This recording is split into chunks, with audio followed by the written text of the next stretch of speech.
하나님의 축복이 가득한 안식일 새벽 시간입니다. 40일 특별 새벽 기도회 제6일째 성령을 슬프게 함이라는 말씀을 이 아침에 우리가 함께 은혜롭게 나누도록 하겠습니다.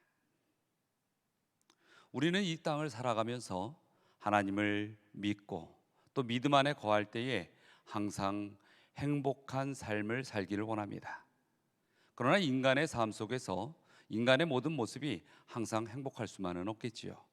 과연 인간에게 있어서 가질 수 있는 가장 큰 슬픔들이 있다면 그것은 어떤 것일까요?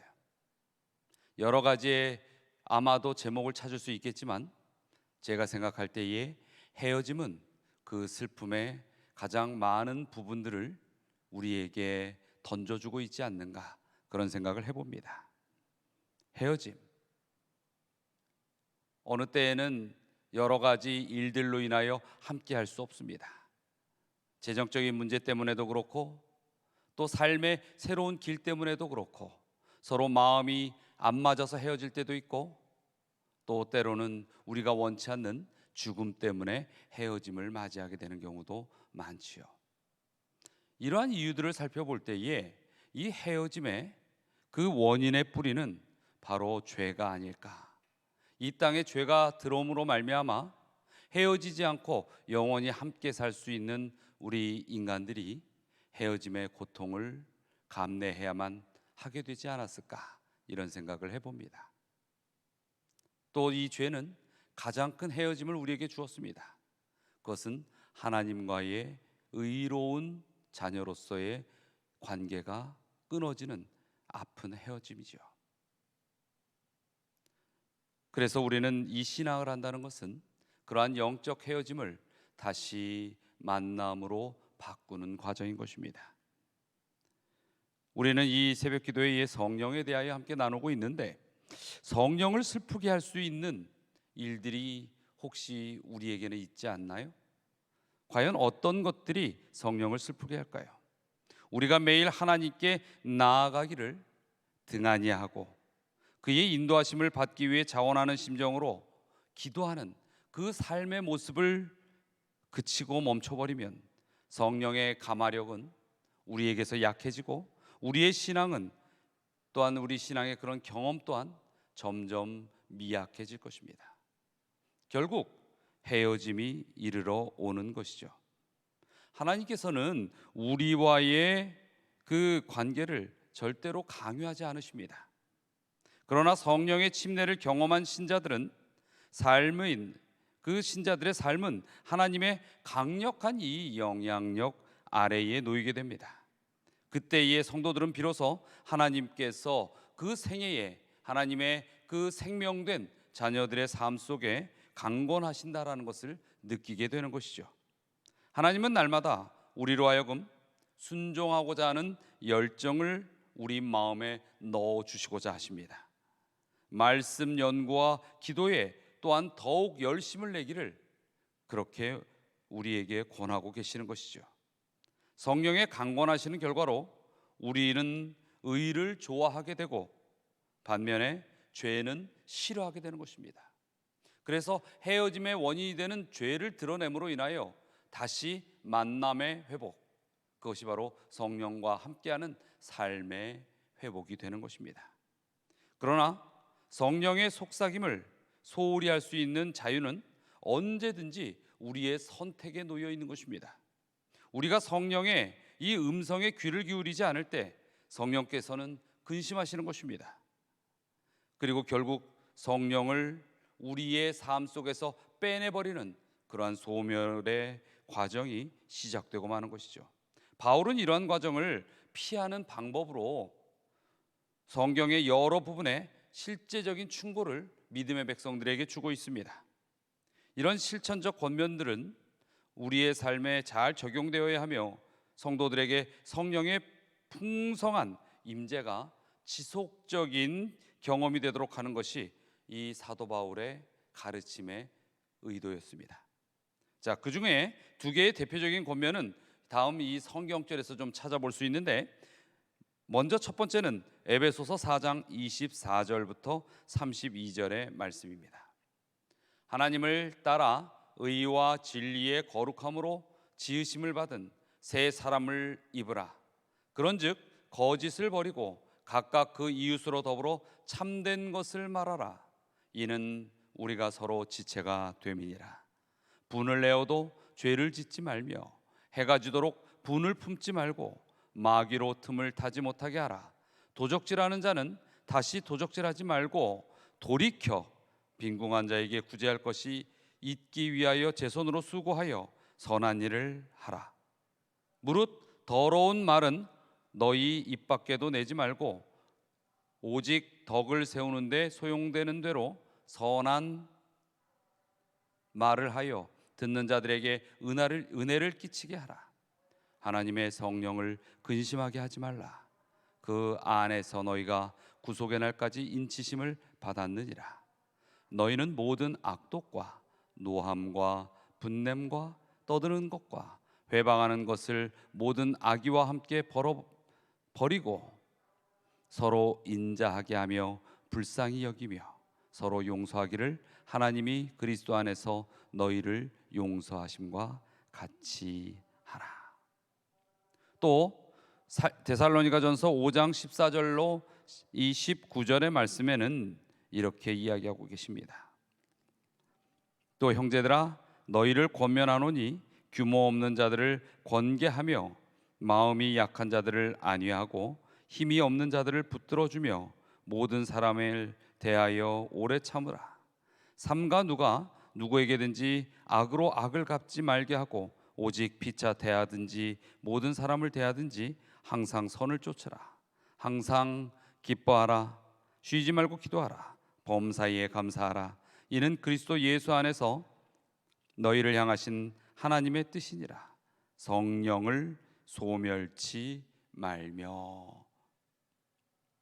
성도들 안에 거하시는 이 성령께서는 신자들을 강권하심으로 위에 이 좀 전에 읽었던 두 성경절에 그 제시된 원칙들이 실천될 것을 사도 바울은 분명히 알고 있는 것입니다.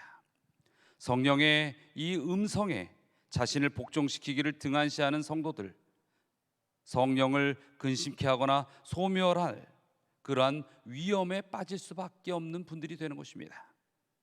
자, 여러분 가운데 진정 성령께서 살아계시기를, 또 살아 움직이시기를, 역사하시기를 간구하신다면 우리는 성령의 음성을 듣는 그러한 모습들이 매일 매순간 반복되어야 한다는 것을 꼭 기억하시기 바랍니다.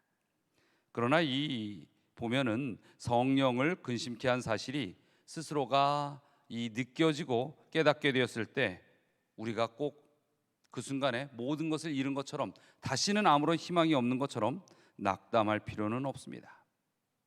왜냐하면 하나님께서는 누구보다도 우리의 연약함을 아십니다. 그러나 우리를 그 연약한 가운데서 실패로 끝내시는 것이 아니라 회복의 기회를 우리에게 주시기 때문인 것입니다. 하나님께서는 우리의 죄를 용서해 주실 모든 준비를 이미 하고 계시는 것입니다. 그리고 우리가 믿음을 가지고 성령이 충만해짐으로 새로워지기를 하나님 앞에 간구할 때에 우리의 죄의 모든 기록들은 예수 그리스도의 보혈의 그 능력으로 다 감추어지고 우리는 새 사람을 입고 또 용서의 그러한 삶을 기쁨으로 얻을 수 있는 것입니다. 하나님의 용서, 그것이 바로 하나님의 사랑이고 하나님은 그리하실 것이라는 것을 우리는 알아야 하는 것입니다. 다윗은 이 하나님의 자비로움에 대하여 너무나 잘 알고 있는 사람이죠. 다윗은 간음죄와 살인죄를 범한, 어찌 보면 지금 현대에서도 매우 중한 그러한 범죄자의 모습을 가지고 있었습니다. 그가 이러한 끔찍한 죄를 범한 것은 그의 마음에 들려오는 성령의 음성을 등한시한 결과였습니다. 성령의 이 음성은 우리를 옳은 길로 가도록 이끄시는 것입니다. 하나님의 뜻 안에서 살아가도록, 그 길대로, 믿음의 길대로 걸어가도록 우리를 이끄시는 음성이죠. 이 음성은 매 순간 우리에게 들려옵니다. 우리가 귀를 막거나 들어도 못 들은 척하지 아니하면 이 음성은 들릴 수밖에 없다는 것이죠. 그러나 이 다윗의 경우에 볼 때에 그는 그러한 음성을 마음의 양심의 가책이라는 모습 속에서 느꼈으면서도 불구하고 못 들은 척한 것입니다. 그러나 같은 성령의 역사하심으로 그가 죄를 자각했을 때에 그는 즉시 돌이키고 기도를 통하여 하나님을 굳게 붙들었습니다. 우리 한번 이 다윗의 기도를 살펴보면 시편 51편 9절로 12절에 그 다윗의 마음을 살펴볼 수가 있는 것입니다. 주의 얼굴을 내 죄에서 돌이키시고 내 모든 죄악을 도말하소서. 하나님이여 내 속에 정한 마음을 창조하시고 내 안에 정직한 영을 새롭게 하소서. 나를 주 앞에서 쫓아내시지 마시며 주의 성신을 내게서 거두지 마소서. 주의 구원의 즐거움을 내게 회복시키시고 자원하는 심령을 주사 나를 붙소서. 다윗의 이러한 회개의 기도, 그 기도를 하나님께서는 들으시는 것입니다. 그리고 하나님께서는 사랑으로 다윗에게 반응하십니다. 우리가 실족하여 하나님으로부터 멀어지고 있을 것을, 그 있다는 것을 자각하고 깨달을 때 한순간이라도 늦추지 마시고 허비하지 마시고 다윗처럼 우리의 죄를 신속히 하나님 앞에 자복하는 것은 은혜를 받는 지름길인 것입니다. 하나님께서는 우리를 붙드신다는, 용서해 주신다는 그 하나님의 용서를 받아들이고 붙들고 우리의 삶의 성령의 역사를 회복하겠다는 하나님의 그 약속을 우리는 붙잡아야 하는 것입니다. 그렇게 할 때에 우리의 속사람은 다시 힘을 얻어서 사단을 대항하여 승리할 수 있게 되는 것입니다. 여러분의 이 믿음의 연한이 길지라도 결코 사단에 대하여 홀로 싸우지 마시기 바랍니다. 그래서 우리가 합심 기도를 하는 것이고 그 기도 가운데 성령의 능력이 연합되기를, 성령의 그 역사하심이 우리에게 임하여 나를 이끌어 주기를 간구하는 것입니다. 성령과 함께 싸워 나가야 하는 것이 이 죄된 세상의 모습인 것입니다. 그러할 때에 우리는 사단에게 승리할 수 있다는 사실을 다시 한번 기억하시기 바랍니다. 에베소서 3장 16절로 19절에 보면 그 영광의 품성을 따라 그의 심령으로 말미암아 너희 속 사람을 능력으로 강건하게 하옵시며 믿음으로 말미암아 그리스도께서 너희 마음에 계시게 하옵시고 너희가 사랑 가운데서 뿌리가 박히고 터가 굳어져서 능히 모든 성도와 함께 지식에 넘치는 그리스도의 사랑을 알아 그 넓이와 길이와 높이와 깊이가 어떠함을 깨달아 하나님의 모든 충만하신 것으로 너희에게 충만하게 하시기를 구하노라. 여러분, 우리가 섬기는 하나님은 참으로 놀랍고 경이로운 분인 것입니다. 혹 주님께서 실망을 안으신 후에라도 우리는 주님께서 다시 우리를 회복시키신다는, 붙드실 것이라는 확신을 가져야 할 것입니다. 우리는 이 다음의 말씀을 잘 기억할 필요가 있습니다. 시편 103편 8절로 14절입니다. 여호와는 자비로우시며 은혜로우시며 노하기를 더디하시며 인자하심이 풍부하시도다. 항상 경책지 아니하시며 노를 영원히 품지 아니하시리로다. 우리의 죄를 따라 처치하지 아니하시며 우리의 죄악을 따라 갚지 아니하셨으니 이는 하늘이 땅에서 높음같이 그를 경외하는 자에게 그 인자하심이 크도다. 그 심이도다. 동이 서에서 먼 것 같이 우리 죄과를 우리에게서 멀리 옮기셨으며 아비가 자식을 불쌍히 여김같이 여호와께서 자기를 경외하는 자를 불쌍히 여기시나니 이는 저가 우리의 체질을 아시며 우리가 진토임을 기억하심이로다. 자비로우신, 그리고 은혜로우신, 그리고 노하기를 더디하시는 그 하나님의 인자하심이 변함없이 우리를 이끄시고 성령의 역사함으로 우리를 축복되이 지키신다는 사실을 꼭 확신하시기 바랍니다. 우리가 하나님의 이 마음을 알고 이해할 때에 우리에게 성령께서 소멸되지 아니하시는 것입니다. 거하시는 것입니다. 그리고 우리의 삶 속에 그 성령을 기쁘게 하는 일을 온전히 행하여 매 순간 함께 관계하여 살아가는 우리 믿음의 백성들이 되시기를 이 아침에 간절히 바랍니다. 자, 오늘 함께 생각하는 것과 토론하는 것을 나눠야겠죠. 오늘은 안식일입니다. 오늘 이 말씀들을 가지고서 혹시 교회에 오실 때에 교회에서 영적 파트너들을 만나면 함께 나누시는 은혜를 그 시간을 가지시기 바랍니다. 자, 첫 번째 질문입니다. 성령께서 그리스도인의 생애 속에 가져다 주시기를 바라시는 행동들과 마음가짐들 몇몇을 기록하십시오. 이제는 제가 답을 알려드리지 않아도 여러분이 책에서 그 정답과 이 함께하는 말씀들을 찾을 수 있으리라고 생각합니다. 이 1번의 그 내용 가운데 보면은 우리에게 하나님께서 이 성령께서 순종하고자 하는 바램을 심어주고 하나님의 말씀을 공부하고 기독해 하시지요. 그리스도인들은 어떻게 하여 성령을 슬프게 합니까? 그분을 찾지 않고 또 그분을 따라가 함께 하는데 협력하지 아니하는 모습들이 성령을 슬프게 한다는 것입니다. 성령을 슬프게 했다면 우리는 무엇을 해야 합니까? 하나님께서는 은혜의 하나님이요 용서의 하나님이라고 하셨죠. 하나님께 용서하시기를 구하고 또 믿음을 가지고 성령이 충만해짐으로 새로워지기를 매 순간 기도해야 한다는 것이죠. 당신의 백성들을 대하시는 하나님의 마음가짐은 어떠할까요? 이것은 오늘 가장 마지막에 읽은 성경 시편 103편 8절과 14절을 잘 살펴보시면 충분히 답하실 수 있으리라 생각합니다. 자, 오늘 함께 나눌 기도의 제목들입니다.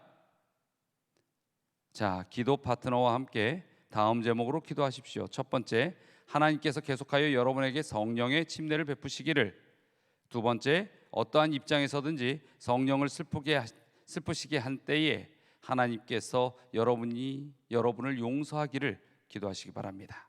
세 번째, 하나님께서 여러분에게 강한 열망을 주시고 여러분의 생애에 성령에 고양시키시는 일이 열매 맺을 수 있도록 기도하시기 바랍니다. 네 번째, 기도 카드에 적혀 있는 사람들을 위하여 기도하시기 바랍니다. 다섯 번째, 우리가 계속하여 성령님을 구할 수 있게 되기를 기도하시기 바랍니다. 자, 다 함께 기도하시겠습니다. 사랑과 은혜가 많으신 하나님, 오늘 이 안식일 아침 저희들이 기쁨으로 주의 말씀을 먼저 열 수 있고 들을 수 있게 하셔서 감사드립니다. 저희가 온전히 십자가를 가슴에 품고 하늘을 소망하며 살아가는 믿음의 백성입니다.